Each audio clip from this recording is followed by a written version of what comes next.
5 bank একীভূত হয়ে গঠিত সম্মিলিত ইসলামী ব্যাংক গত 2 দিনে 13,314 জন আমানতকারীর টাকা ফেরত দিয়েছে।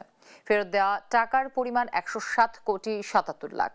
এ সময় নবগঠিত ব্যাংকটিতে ডিপোজিট হয়েছে 44 কোটি টাকা। সোমবার বাংলাদেশ ব্যাংকের কনফারেন্স হলে আয়োজিত সংবাদ সম্মেলনে এসব তথ্য জানিয়েছেন governor doctor Ahsan H Mansur. তিনি বলেন, ব্যাংকের নতুন গ্রাহক বাজারে প্রচলিত হারে মুনাফা পাবে এবং যে কোনো সময় টাকা তুলতে পারবেন।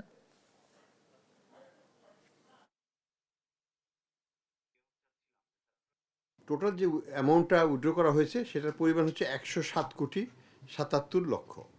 এটা কিন্তু আমরা যেটা আশা করেছিলাম তার চাইতে অনেক কম হয়েছে বলে আমাদের বিশ্বাস। ইন্টারেস্টিং পার্ট হচ্ছে যে আমাদের ডিপোজিটটা 44 কোটি টাকা বেড়েছে, অর্থাৎ 44 কোটি টাকা ডিপোজিট হয়েছে, নতুন ডিপোজিট এই 2 দিনে।